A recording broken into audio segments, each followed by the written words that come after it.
அன்பு நேயர்களுக்கு இனிய வணக்கம். மிதுனம் ராசிக்கார நேயர்களுக்கு நம்ம இன்னைக்கு வீடியோ பதிவுக்கு முழுமையா போறதுக்கு முன்னாடி முருகரை மனதார வணங்கிட்டு வீடியோ பதிவுக்குள்ள போகலாங்க.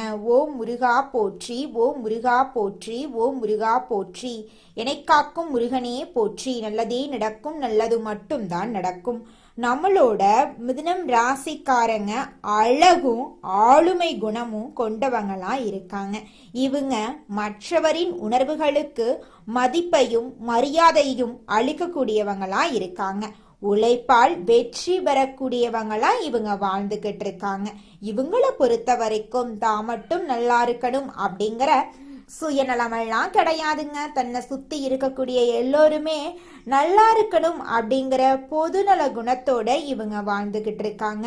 உரி விலகாத அம்பு போல குறிக்கோள் தவறாம நம்மளோட மிதுனம் ராசிக்காரங்க வாழ்ந்துகிட்டு இருக்காங்க. இவ்வளவு அருமையான நற்குணங்களை கொண்ட மிதுனம் ராசிக்கார அன்பர்களே, எல்லாரும் நலமாயிருக்கீங்களா? ஏங்கம்மா நீங்க வேற எங்களை பார்த்து இப்படி ஒரு கேள்வி கேட்குறீங்களே? நாங்களே ஒவ்வொரு நாளும் கண்ணீர் சிந்தி வாழ்ந்துகிட்டு இருக்கோம். எங்க வாழ்க்கையில நிம்மதி அப்படிங்கிற பேச்சுக்கு துளி கூட இடம் கிடையாதுங்க அப்படின்னு உங்க மனசுல நினைக்கிறது புரியுதுங்க மிதுனம் ராசிக்காரர்களே. உங்க வாழ்க்கையில இருக்கக்கூடிய இந்த கஷ்டமான சூழ்நிலை எல்லாமே இனி வரக்கூடிய காலங்கள்ல மறைய போகுதுங்க. உங்க வாழ்க்கையே இனி வரக்கூடிய காலங்கள்ல சொர்க்க வாழ்க்கையா மாறப்போகுதுங்க. இது நாள் வரைக்கும் உங்களை வேண்டான்னு உதறி தள்ளிட்டு போன சொந்த பந்தங்கள் எல்லோருமே இனி வரக்கூடிய காலங்கள்ல உங்களை தேடி வரப்போறாங்க. திருமணம் ஆகாதவங்களுக்கு திருமண தடை நீங்கி உங்களுக்கேற்ற சரியான வாழ்க்கை துணையோடு திருமணம் நடக்க போகுது. குழந்தை பாக்கியம் இல்லாதவர்களுக்கு குழந்தை பாக்கியம் கிடைக்க போகுதுங்க. பூர்வீக சொத்து ரீதியாக இருந்த அனைத்து பிரச்சனைகளுக்கும் தீர்வு கிடைக்க போகுது. உங்களுக்கு வரவேண்டிய பூர்வீக சொத்து உங்க கையில வந்து சேரப்போகுதுங்க.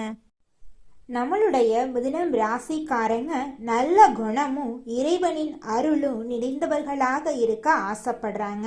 ஆனா சில உறவுகள் இவர்களுக்கு பிடிக்கும், சில உறவுகள் பிடிக்காது. சில உறவுகள் இவர்களை உயர்த்தி பேசும், சில உறவுகள் இவர்களை தாழ்த்தி பேசும். இதனால குடும்பத்துல குழப்பம் அதிகமாக இருக்கும். சில விஷயங்களை குடும்பத்தினர் மறைக்க முயற்சிப்பாங்க. இது மிதுனம் ராசிக்காரர்களுக்கு வருத்தத்தை அளிக்கும். மற்றவர்கள் உங்களை பத்தி தவறான அபிப்பிராயம் கொள்ளும் வர மிதுனம் ராசிக்கு நிம்மதியே இருக்காது. உங்களுக்கு ஒரு விஷயம் தெரிந்தா அதை பெரிதாக்கி விடுவீங்க என்று மற்றவர்கள் கற்பனை செய்து கொள்றாங்க. உங்களை புரிந்து கொள்ளும் வரை இந்த பிரச்சனை தொடர்ந்து இருந்துகிட்டு தான் இருக்குங்க. இதற்காக நீங்கள்லாம் கவலைப்படக்கூடாது மிதுனம் ராசிக்காரர்களே.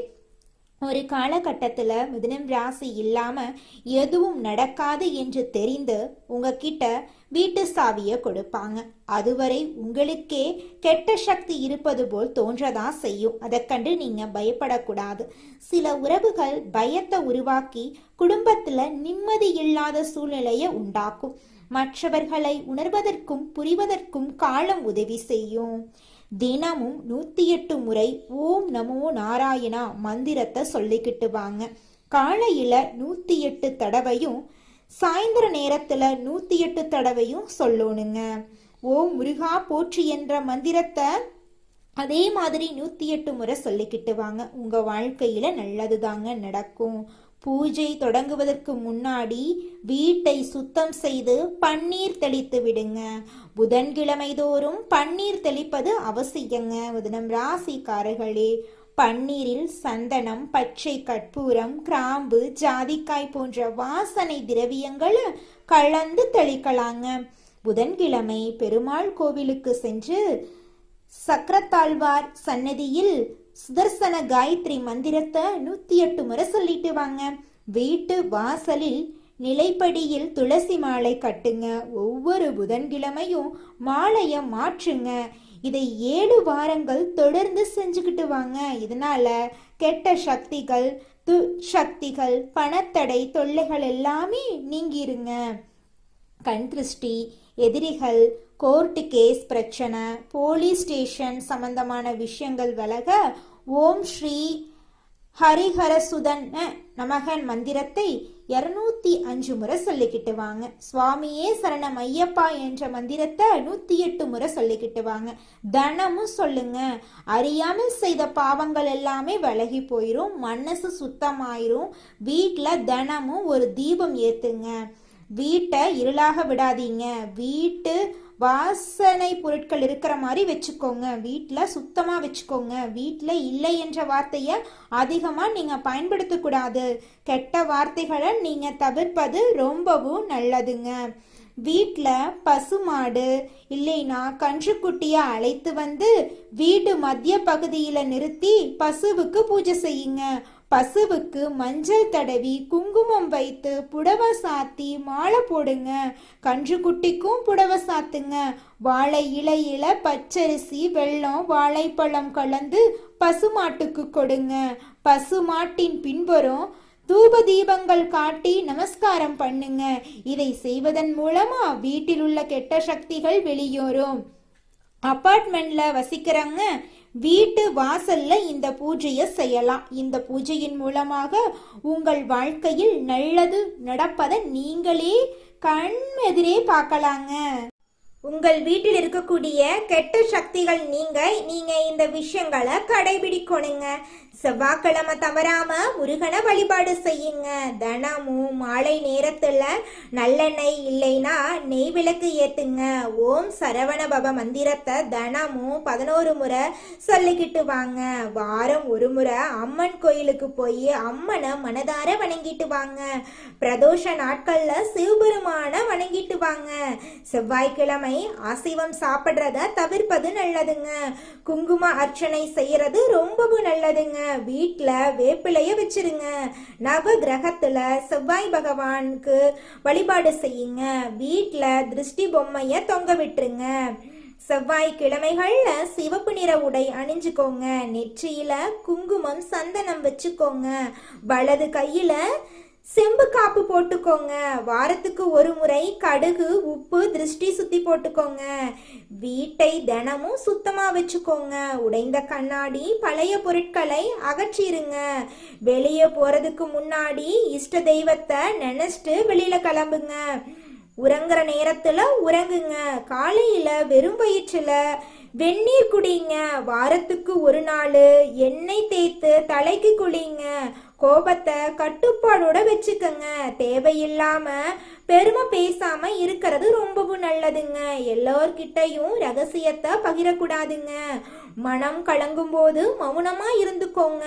தினமும் குறைஞ்சது 5 நிமிஷம் தியானம் பண்ணுங்க. தீய வார்த்தைகளை தவிர்த்துருங்க. எதிர்மறை மனிதர்களிடமிருந்து தூரமா இருந்துக்கோங்க. பொறாமை கோபத்தை குறைச்சுக்கோங்க. பிறரை மதித்து பேசுங்க. தினமும் நன்றி சொல்லும் பழக்கத்தை வச்சுக்கோங்க. செவ்வாய்க்கிழமை சுண்டல் பச்சை பயிரை தானமா கொடுங்க. ஏழைகளுக்கு உணவு வழங்குங்க. பொன்னாங்கண்ணி அகத்திக்கீரைய உங்களுடைய உணவுல சேர்த்திக்கோங்க. காரம் அதிகமா சாப்பிடாதீங்க. காரத்தை தவிர்த்துக்கோங்க. வாரத்துக்கு ஒரு நாள் பழம் மட்டும் சாப்பிடுங்க. வெல்லம் கலந்த நீரை தினமும் குடிங்க. சிவப்பு பூ தானமா கொடுங்க. வீட்டில் தினமும் விளக்கு முன் நீர் வச்சிருங்க. எலுமிச்சை மிளகாய் வாரம் ஒரு முறை மாற்றுங்க. இரவு தூங்குறதுக்கு முன்னாடி இஷ்ட தெய்வத்தை நினைத்து பிரார்த்தனை பண்ணிட்டு தூங்குங்க. செவ்வாய்க்கிழமை மாலை நேரத்துல நீங்க செய்யக்கூடிய பரிகாரம் என்னன்னு பார்க்கலாம். ஒரு எலுமிச்சை 2 கிராம் ஒரு பச்சை மிளகா வாசல்ல வச்சு விளக்கு ஏற்றி முருகனை மனதில் நினைத்து வேண்டிக்கோங்க. உங்கள் வீட்டில் இருக்கக்கூடிய கெட்ட சக்திகள் எல்லாமே விலகி போயிரும். உங்களுடைய குடும்பத்துல நல்லதுதாங்க நடக்கும். உங்கள் வீட்டில் தீய சக்திகள் இருந்தா நீங்க வீட்ல என்னென்ன புகைப்படங்களை வைக்கலாம் அப்படிங்கறத பத்தி தெரிஞ்சுக்கலாங்க. காஞ்சி காமாட்சி அம்மன் தீய சக்திகளை அழிக்கக்கூடிய சக்தி இந்த தெய்வத்துக்கு இருக்கு. வீட்ல தைரியம் பாதுகாப்பு தரக்கூடியதா இருக்கும். காளி பத்ரகாளி கெட்ட சக்திகள் கண் திருஷ்டிய விளக்க உதவுது.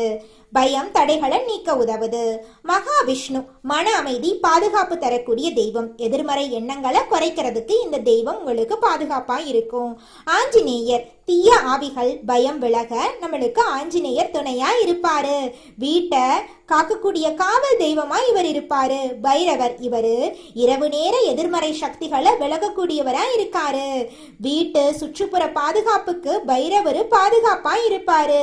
நரசிம்மர் தீய சக்திகளை முற்றிலும் அழிக்கக்கூடிய சக்தி இவருக்கு இருக்கு. சக்தி வாய்ந்த பாதுகாப்பு தெய்வமா இவர் இருக்காரு. சாய்பாபா மன அமைதியை அழிக்கக்கூடிய தெய்வமா இருக்காரு. தீய எண்ணங்கள் கவலைகளை விளக்க இவர் துணையாக இருப்பாருங்க. வடகிழக்கு மூலையில நீங்க தெய்வ புகைப்படங்களை வைக்கலாங்க. கிழக்கு அல்லது வடக்கு சுவர் இருக்கிற இடத்துல நீங்க தெய்வ புகைப்படங்களை வச்சீங்கன்னா தெய்வ அருள் முழுமையா உங்களுக்கு கிடைக்குங்க. நல்லதே நடக்கும், நல்லது மட்டும்தான் நடக்கும். நன்றி, வணக்கம். மிதுனம் ராசிக்காரர்களே, நீங்க வெற்றி பெற்றவர்கள் நேர்மையானவர்கள் கிட்ட மட்டும் தொடர்பு வச்சுக்கோணுங்க. எதிர்மறையா பேசுறவங்க கிட்ட இருந்து விலகி இருங்க. நீங்க எந்த மாதிரி நபர்களுடன் இருக்கிறீங்களோ அவர்களின் அதிர்வலைகள் உங்களை பாதிக்குங்க. ஏழைகள் எல்லாருமே தோல்வியாளர்களிடமும் எதிர்மறையாளர்களிடமும் தொடர்பு வச்சிருக்காங்க. உதவி மனப்பான்மை இருக்கிறது பெரிய விஷயம் கிடையாதுங்க. முதல்ல நீங்க ஸ்ட்ராங்கா இருக்கணுங்க.